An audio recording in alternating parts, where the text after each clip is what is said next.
Client malade. Docteur Libali, un certificat médical.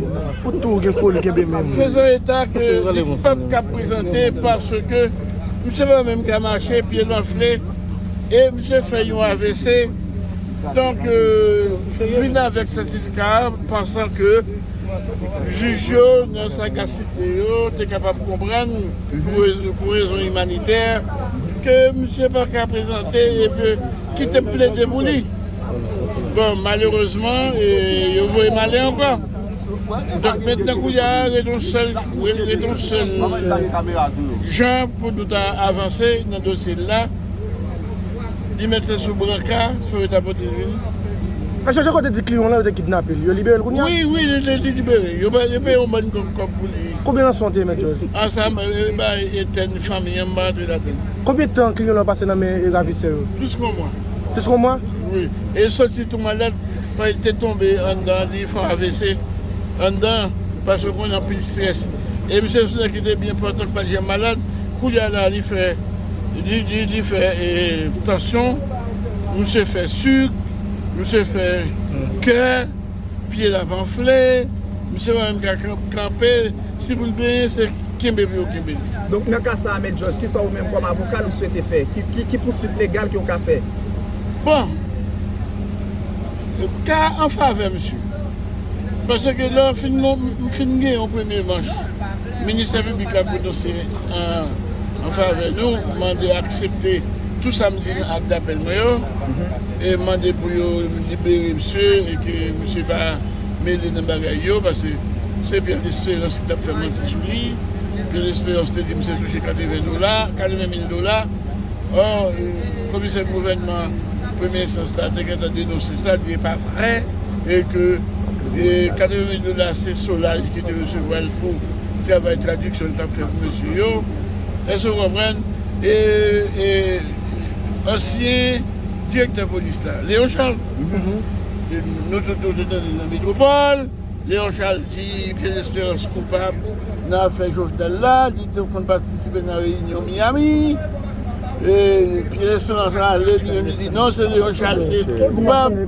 Oh, on dit c'est pour se faire tous les trois bagages ça yo. Vous comprenez? La radio qui se crée après l'espérance te dit que a fait $80 000 et pour se faire boyo. Et puis monsieur, tout le monde demande juste là pour faire confrontation avec Pierre d'Espérance. Il va rien voulu. Nous devons trouver ce qui suspect. Donc, étant donné que monsieur il va venir contre lui, il ne sait pas de bagaille, et puis qu'on a petit bagaille encore. En réalité, M. George. Non, attends. Qui s'allie? Nous tous, nous sommes là en tant que journalistes, le petit Claude te dit c'est pour le président provisoire. Nous t'attendons ça. Nous va dire nous va attendre. Nous t'attendons, on a avancé. Ok. Si Claude te descend dans le palais, pour aller, il te fait préparer le bureau journal là pour aller pour le siège. Eh bien, je la guerre civile, pas d'accord avec Maria pour le faire. Ça, c'est une grosse cause qui fait le faire arrêter. D'accord? Ah, vous dites, je la guerre civile pour un complot, M. George? Hein? Je la guerre civile pour un complot? Ah, je ne connais pas, tout ça me connaît. Ça me connaît, ça le dit, t'entends? Ok? Mais George, est-ce que ça t'avait dit c'est ta raison? Nous ne sommes pas rien, nous ne Mais George, est-ce que ça t'avait dit c'est raison ça qui fait inculper Jean guerre civile dans le dossier assassinat? Mais c'est tout de suite après, oui. C'est même petit Claude ça qui est déjà la guerre pour l'inspection générale. Depuis l'année de loi tout Québec. Il y a pour prochaine audience là, et est-ce que vous-même toujours continuer à venir plaider pour clients là? Ah, monsieur, moi, je ne sais pas, nous connaissons sur la colmier pour me poser tout ça, pour me vendre beaucoup. Mais George, en réalité, tout le monde a dit qu'il ne peut pas participer à l'assassinat en civil de Jovenel Moïse. C'est là que fait quoi? Jovenel qui doit être lui? Comment? En plus, le monde a dit qu'il ne peut pas tuer Jovenel, tout ça a arrêté, ça qui est en cavale, il ne peut pas tuer Jovenel. En réalité, qu'est-ce qui tue Jovenel même? Oh, moi, je ne vais pas tuer Jovenel, non? Allemand de Martine, je l'avais. Non, pas. Comprenez ça, ce certificat de médecin, c'est valable C'est tout comme la parole d'un avocat prêche.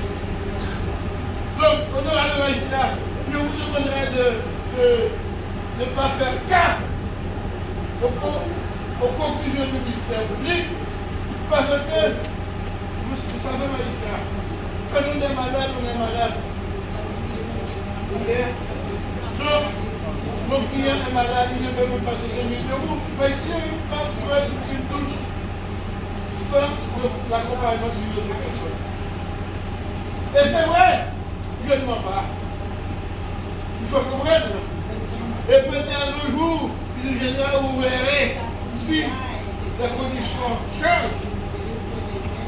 Donc, et pitié pour un homme malade. Maladie va même tomber sur les bras et sur mon genou. Donc, il s'affole de tout cela. Je vous demande que vous rejetez du revers de lui les paroles du ministère public. Le ministère public sans cœur. Sans cœur. Est-ce qu'il peut aimer son ministère public? Vous avez une femme? Vous avez une femme? Magistrat, j'attends à ce que la Cour me donne constitution pour intervenir en justice. Merci,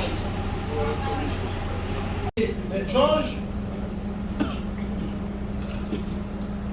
qui a sollicité la parole in militis pour demander à la Cour, pour redemander à la Cour sa constitution d'avocat.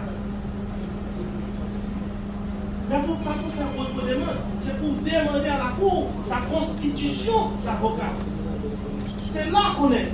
Et M. Stanley, lui, il demande la parole pour autre chose et il revendique du fait qu'on l'accorde par la parole pour cette autre chose alors qu'on a accordé la parole à M. Jean. S'il demandait la parole pour solliciter sa constitution d'avocat, aucun problème. Mais la Cour, à mon avis, a bien décidé, puisque M. Stanley Lafortune n'a pas demandé la parole pour réitérer ou pour solliciter à nouveau sa constitution d'avocat. Deuxièmement, honorable président, les membres de la Cour, il est inconcevable que l'individu qui a été appréhendé dans ce cas aussi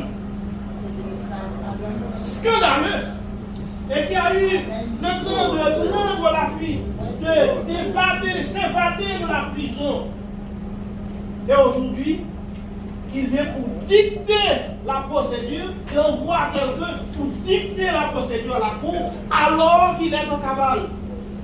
La Cour n'empêche pas M. Dimitrieva de venir prendre sa défense. Au contraire, la Cour offre à M. Dimitrieva la possibilité la plus solennelle de venir démontrer à la Cour son innocence. Mais nous voyons la mauvaise foi qui caractérise et M. Dimitrieva et son avocat en venant ici aujourd'hui pour dire je ne vais pas venir devant la Cour et parce que je ne vais pas venir devant la Cour est impartiale. Parce que je ne veux pas venir devant la Cour est impartiale. Parce que je veux rester en cavale, la Cour est impartiale. Mais c'est intolérable. La Cour est partiale. Merci. Merci. La Cour est partiale. Parce qu'il ne veut pas venir devant la Cour. Et troisièmement, M. Lafortune a dit que le ministère public l'a cité. Le ministère public est une partie. Vous avez signifié un acte au ministère public.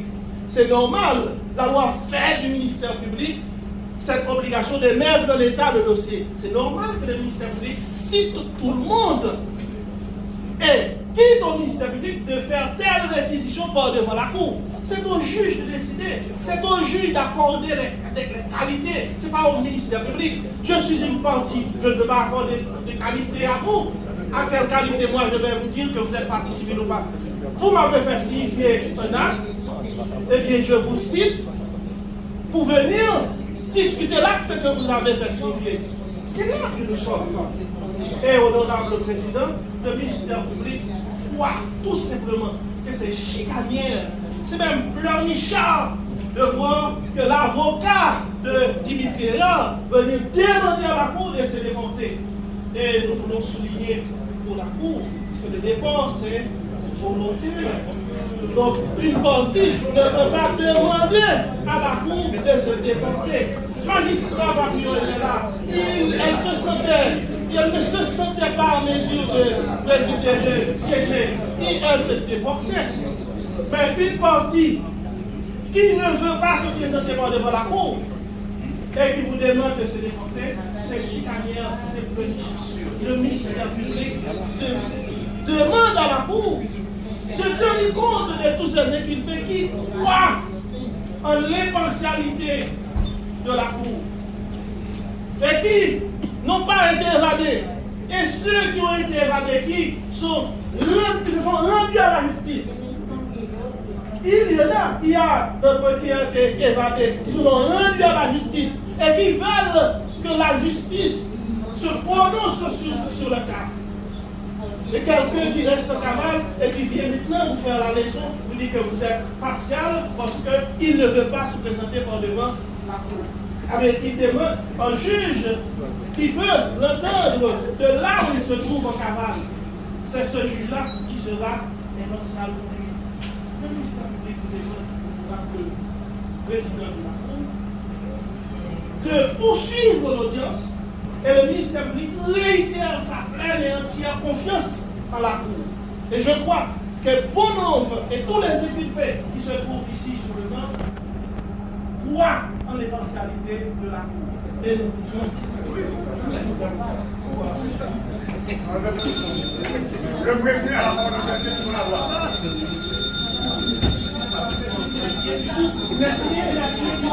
Je suis rien du tout. Je demande à ce que le ministère public a dit que je suis rien du tout.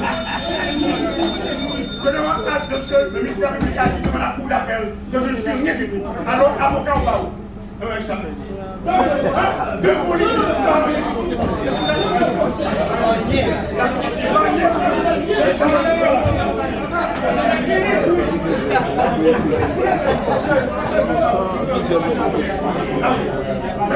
Le système n'a pas bon dans ça. Moi, je suis ton bagage.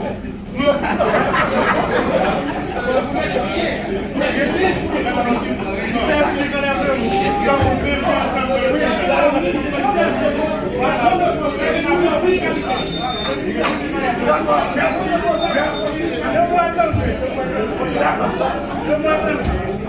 D'accord. D'accord.